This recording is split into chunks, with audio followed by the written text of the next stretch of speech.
Hi dears, എന്തൊക്കെ എല്ലാവരുടെയും വിശേഷം? എല്ലാവരും സുഖമായിരിക്കുന്നോ? അപ്പോൾ ഇന്ന് ഷെയർ ചെയ്യുന്നത് ഒരു കിഡിലെ റെസിപ്പിയാണ്. പെർഫെക്റ്റ് ആയിട്ടുള്ള റെസിപ്പിയാണ് ഷെയർ ചെയ്യുന്നത്. ഒരു അടിപൊളി ബ്രേക്ക്ഫാസ്റ്റ് റെസിപ്പിയാണ് ഷെയർ ചെയ്യുന്നത്. പാലപ്പവും അതുപോലെ തന്നെ ആ മാവ് കൊണ്ട് തന്നെ കുഞ്ഞനപ്പൊക്കെ ഉണ്ടാക്കുന്നത് കാണിക്കുന്നുണ്ട്. അടിപൊളിയാണ് കേട്ടോ. തേങ്ങയൊന്നും ചേർക്കാതെയാണ് ഇത് തയ്യാറാക്കി എടുത്തിട്ടുള്ളത്. തേങ്ങയ്ക്ക് പകരം തേങ്ങ ചേർത്താൽ കിട്ടുന്ന ആ രുചി മണമൊക്കെ കിട്ടുന്നതിന് പകരം അതിൽ വേറൊരു സംഭവം ചേർത്താണ് ഞാൻ അരയ്ക്കുന്നത് കേട്ടോ. അപ്പോൾ വീഡിയോയിൽ അത് പറയുന്നുണ്ട്.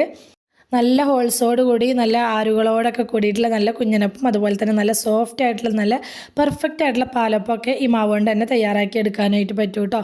അപ്പോൾ അതെങ്ങനെ ഉണ്ടാക്കുന്നത് നോക്കാം. വീഡിയോയിലേക്ക് പോകുന്നതിന് മുമ്പ് വീഡിയോ എല്ലാവരും ഒന്ന് സ്കിപ്പ് ചെയ്യാതെ മുഴുവനായിട്ട് കാണാൻ ശ്രമിക്കണേ. അതുപോലെ തന്നെ ലൈക്ക് ചെയ്യാൻ മറന്നു പോവല്ലേ കേട്ടോ. സബ്സ്ക്രൈബ് ചെയ്യാതെ കാണുന്ന കൂട്ടുകാരെ ഒന്ന് സബ്സ്ക്രൈബ് ചെയ്ത് സപ്പോർട്ടും കൂടി ചെയ്യണേ. അപ്പം നമുക്കിത് എങ്ങനെ ഉണ്ടാക്കുന്നത് നോക്കിയാലോ. അതിനായിട്ട് ഞാൻ ആദ്യം തന്നെ 2 കപ്പ് പച്ചരി വെള്ളത്തിൽ കുതിരാനായിട്ട് വെച്ചിട്ടുണ്ടായിരുന്നു കേട്ടോ. ഏറ്റവും കുറഞ്ഞത് ഒരു 4 മണിക്കൂറെങ്കിലും കുതിർത്തെടുക്കണം. പച്ചരി നന്നായിട്ട് തന്നെ കുതിർത്തെടുക്കണം കേട്ടോ. അപ്പോൾ ഞാനിപ്പോൾ റേഷൻ കടയിൽ നിന്ന് കിട്ടുന്ന നമ്മുടെ പച്ചരി ഉണ്ടല്ലോ, ആ പച്ചരിയാണ് എടുത്തിട്ടുള്ളത്. ഇനി അതിലത്തെ വെള്ളമൊക്കെ ഒന്ന് വാരാനായിട്ട് വെക്കുക. വെള്ളം വാർന്ന് പോകുന്ന സമയം കൊണ്ട് നമുക്ക് കുറച്ച് അവിലെടുത്തിട്ട് ഒന്ന് കഴുകിയെടുക്കാം കേട്ടോ. വെള്ളവിലാണ് ഞാൻ എടുത്തിട്ടുള്ളത്. നിങ്ങൾക്ക് വേണമെങ്കിൽ മട്ടവിൽ എടുക്കാം, പക്ഷേ അപ്പത്തിന് നല്ലൊരു കളറൊക്കെ കിട്ടാനായിട്ട് വെള്ളവിലാണ് കേട്ടോ നല്ലത്. അപ്പോൾ ഈ അരി അരയ്ക്കുന്ന സമയത്ത് തന്നെ ഈ ഒരു പണി ചെയ്താൽ മതി. പെട്ടെന്ന് തന്നെ കനം കുറവാണല്ലോ ഈ വെള്ളാവിൽ ഉണ്ടാവുക, അതുകൊണ്ട് തന്നെ പെട്ടെന്ന് തന്നെ ഇത് കുതിർന്ന് കിട്ടും. ഇതൊന്ന് ജസ്റ്റ് ഒന്ന് വാഷ് ചെയ്തെടുക്കുമ്പോൾ തന്നെ ഇത് നന്നായിട്ടൊന്ന് കുതിർന്ന് കിട്ടും കേട്ടോ. അപ്പോൾ ആ സമയത്ത് ഇതുപോലെ വെള്ളം ഒന്ന് പിഴിഞ്ഞെടുക്കണം. അപ്പോൾ ഞാനിതപ്പോൾ വെള്ളമൊക്കെ ഒന്ന് പിഴിഞ്ഞെടുത്തുകൊണ്ട് കൊണ്ടുവന്നിട്ടുണ്ട്. അങ്ങനെ ഒരു മിക്സിയുടെ ജാർ എടുത്ത് വെക്കുക.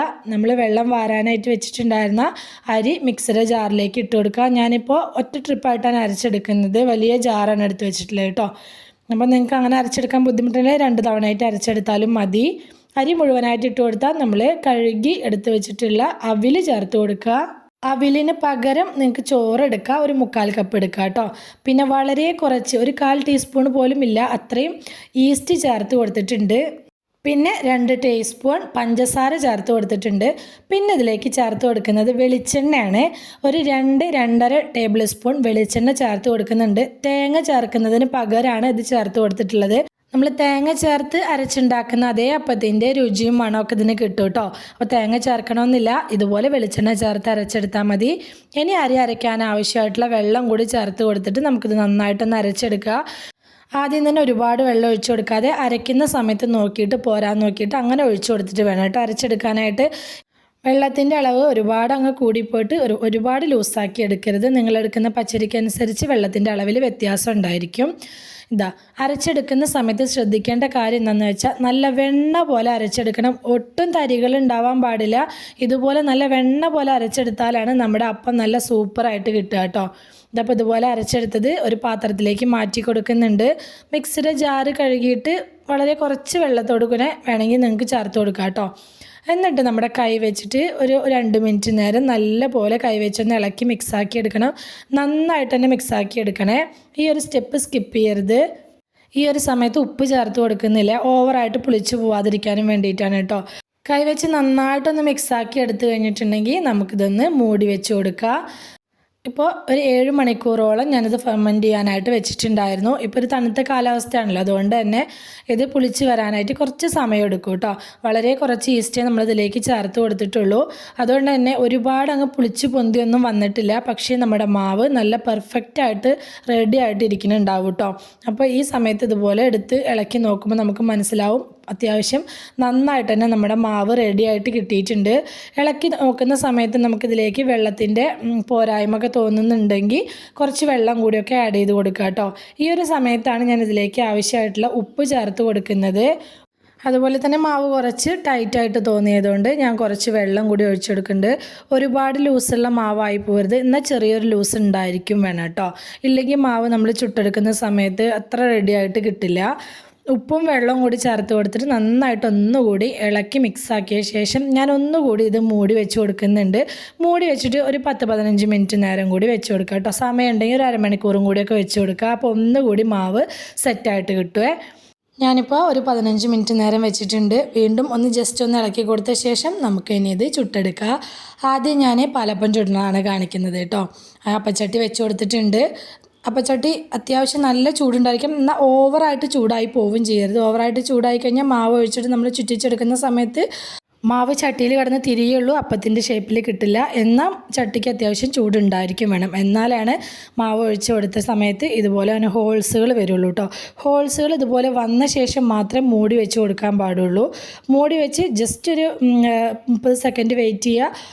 അപ്പത്തിന് തന്നെ നമ്മുടെ അപ്പം റെഡി ആയിട്ട് കിട്ടും കേട്ടോ. അടിപൊളിയായിട്ട് തന്നെ നിറയെ ഹോൾസോട് കൂടിയിട്ടുള്ള നല്ല സൂപ്പറായിട്ടുള്ള അപ്പം നമുക്ക് കിട്ടും. ഞാനിപ്പോൾ അപ്പം മാത്രമല്ല ചുട്ടെടുത്തിട്ടുള്ളത്, കുഞ്ഞു കുഞ്ഞായിട്ടുള്ള കുഞ്ഞനപ്പം കൂടി ഉണ്ടാക്കിയെടുത്തിട്ടുണ്ടായിരുന്നു ഈ മാവ് വെച്ചിട്ട്.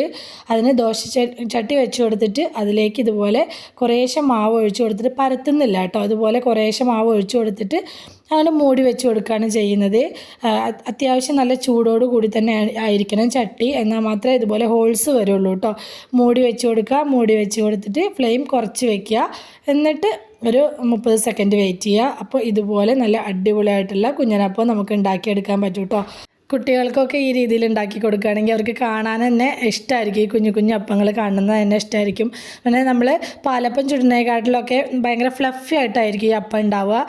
ഈ മാവിൻ്റെ അവസാനം വരെ ലാസ്റ്റ് പാത്രത്തിൻ്റെ അടിയിലുള്ള മാവ് വരെയും ചുട്ടെടുക്കുന്ന സമയത്ത് നമുക്ക് നല്ല പെർഫെക്റ്റ് ആയിട്ടുള്ള അപ്പം തന്നെ കിട്ടും കേട്ടോ. ഞാനിപ്പോൾ ഇത് കാണിച്ചത് എന്തിനാ വെച്ചാൽ നമ്മൾ സാധാരണ അപ്പങ്ങളൊക്കെ ഉണ്ടാക്കിയെടുക്കുന്ന സമയത്ത് ലാസ്റ്റത്തെ മാവാകുമ്പോഴത്തേന് നമുക്ക് പിന്നെ അപ്പം അല്ലെങ്കിൽ ദോശയൊക്കെ ചുട്ടെടുക്കുമ്പോൾ വലിയ പെർഫെക്ഷൻ ഉണ്ടാവില്ല ആ അപ്പത്തിന്. പക്ഷേ ഈ ഒരു മാവ് വെച്ചിട്ട് ലാസ്റ്റത്തെ അപ്പം ചുട്ടെടുത്തതുപോലെ നല്ല പെർഫെക്റ്റ് ആയിട്ട് തന്നെ കിട്ടിയിട്ടുണ്ടായിരുന്നു കേട്ടോ. അത് ഞാൻ ഇതിലൊന്ന് കാണിച്ചു എന്ന് മാത്രമേ ഉള്ളൂ. കണ്ടോ, നിറയെ ഹോൾസായിട്ട് തന്നെ കിട്ടിയിട്ടുണ്ടായിരുന്നു. ഇത്രയേ ഉള്ളൂ. സിമ്പിളാണ് ചെയ്തെടുക്കാനായിട്ട്. നല്ല അടിപൊളിയായിട്ടുള്ള നല്ല ടേസ്റ്റിലുള്ള അപ്പം, നല്ല സോഫ്റ്റ് ആയിട്ടുള്ള അപ്പം, അതുപോലെ തന്നെ കുഞ്ഞനപ്പമൊക്കെ നമുക്ക് ഉണ്ടാക്കിയെടുക്കാൻ പറ്റും ഈ ഒരു മാവ് കൊണ്ട്. തീർച്ചയായിട്ടും എല്ലാവരും ഒന്ന് ട്രൈ ചെയ്ത് നോക്കുക കേട്ടോ. അപ്പം ഉണ്ടാക്കിയിട്ട് ശരിയാവാത്തവരൊക്കെ ഈ രീതിയിലൊന്ന് ട്രൈ ചെയ്ത് നോക്കണേ. ചോറ് ചേർത്ത് നമ്മൾ മാവ് അരച്ചുണ്ടാക്കുന്നതിനെക്കാട്ടിലും പുളി കുറവായിരിക്കും ഈ ഒരു അവിൽ ചേർത്ത് അരച്ചുണ്ടാക്കുന്ന അപ്പത്തിന് കേട്ടോ. അങ്ങനെ എനിക്ക് തോന്നിയിട്ടുണ്ട്. ഇവിടെ ഓവറായിട്ട് പുളിച്ചിട്ടുള്ള ഒരു ടേസ്റ്റ് ഇവിടെ അത്ര ഇഷ്ടമല്ല. അതുകൊണ്ട് ഞാൻ ചോറ് ചേർക്കുന്നതിലും കൂടുതലായിട്ട് അവിൽ ചേർത്തിട്ടാണ് അരച്ചെടുക്കാറുള്ളത് കേട്ടോ. അപ്പോൾ നമ്മുടെ കുഞ്ഞനപ്പം നല്ല അടിപൊളിയായിട്ട് തന്നെ കിട്ടിയിട്ടുണ്ട്. കുഞ്ഞനപ്പം നമ്മളിങ്ങനെ പൊട്ടിച്ച് നോക്കുന്ന സമയത്ത് നിറയെ ആരുകളോടൊക്കെ കൂടിയിട്ടാണ് കേട്ടോ ആ അപ്പം നമുക്ക് കിട്ടുക. ഏതൊരു കറിയുടെയും ചമ്മന്തിയുടെ ഒക്കെ കൂടെ ആണെങ്കിലും സെറ്റാണ്. തീർച്ചയായിട്ടും നിങ്ങളിതൊന്ന് ട്രൈ ചെയ്ത് നോക്കുക കേട്ടോ. അപ്പം ഉണ്ടാക്കിയിട്ട് ശരിയാവാത്തവർ ഈ രീതിയിലൊന്ന് ട്രൈ ചെയ്ത് നോക്കണേ. അപ്പോൾ ഇന്നത്തെ നമ്മുടെ റെസിപ്പി എല്ലാവർക്കും ഇഷ്ടമായി എന്ന് വിചാരിക്കുകയാണ്. ഇഷ്ടമായിട്ടുണ്ടെങ്കിൽ മറക്കാതെ എല്ലാവരും സബ്സ്ക്രൈബ് ചെയ്യണം കേട്ടോ. ലൈക്ക് ചെയ്യാനും ഹൈപ്പ് ചെയ്യാനൊന്നും മറന്നു പോവല്ലേ. റെസിപ്പി നിങ്ങൾക്ക് ഇഷ്ടപ്പെട്ടിട്ടുണ്ടെങ്കിൽ, അത് നിങ്ങൾക്ക് ഉപകാരപ്പെട്ടു എന്ന് തോന്നുന്നുണ്ടെങ്കിൽ നിങ്ങളുടെ ഫ്രണ്ട്സിനും ഫാമിലിക്കും ഒക്കെ ഒന്ന് ഷെയർ ചെയ്ത് കൊടുക്കുക കൂടി വേണേ. ഇതുവരെ കൂടെ നിന്ന് സപ്പോർട്ട് ചെയ്തിട്ടുള്ള എൻ്റെ എല്ലാ മുത്തുമണികൾക്കും ഒരുപാട് നന്ദി. എന്നാൽ ശരി, സിമ്പിൾ ആൻഡ് ടേസ്റ്റി റെസിപ്പിയുമായി ഞാൻ വീണ്ടും വരാം. ബൈ.